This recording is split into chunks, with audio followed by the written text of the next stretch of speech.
রবিবার ট্রফি নিয়ে বরিশাল যেতে চায় চ্যাম্পিয়ন ফরচুন বরিশাল। ক্রিকেটারদের দেয়া হবে বোনাস, নিশ্চিত করেছেন দলটির মালিক মিজানুর রহমান। আর চ্যাম্পিয়ন কোচ মিজানুর রহমান বাবুল জানিয়েছেন, দেশি কোচদের পাশাপাশি ভরসা রাখতে হবে চ্যাম্পিয়ন দলের উপরও। চোখে মুখে টেনশন, শেষ ওভারের নাটকীয়তায় হাসি ফুটেছে ফরচুন বরিশাল মালিক মিজানুর রহমানের মুখে। কংগ্রাচুলেশন। আগেরবার ট্রফি নিয়ে বরিশাল যেতে চাইলেও যাওয়া হয়নি, এবার আর সেটা মিস করতে চান না। 9 তারিখ কয়েক ঘন্টার জন্য হলেও জোড়া ট্রফি নিয়ে যাবেন বরিশাল। আমরা হয়তো বা 9 তারিখে যাব। দেখেন, যেহেতু আমাদের ন্যাশনাল টিমের প্লেয়ার রয়েছে 9 জন, আমরা তাদেরকে এতটা সময় এফোর্ড করতে পারবো না, আমাদের বোর্ড হয়তো বা দিবে না।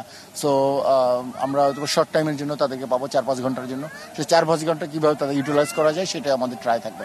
দেশি coach Mizanur Rahman Babul back to back BPL champion, তাদের উপর ভরসা রাখার পাশাপাশি সিনিয়র ক্রিকেটারদের উপর ভরসা রাখার আহ্বানও জানিয়েছেন তিনি।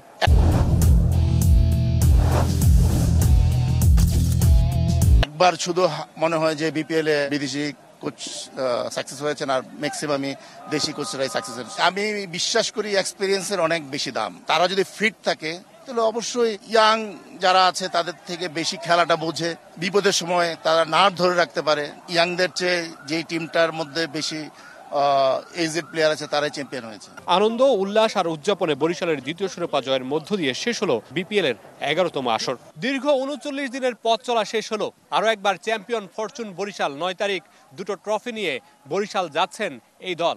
মাঠের বাইরে এই ট্রফিকে ঘিরে কত সমালোচনা, মাঠের ভিতরে ক্রিকেট খেলা ছড়িয়েছে উত্তেজনা। কোনটি বেশি উত্তেজনা ছড়িয়েছে সেই তুলনা তোলা রইল দর্শকদের হাতে। Mamunur Rashid, DBC news, Dhaka.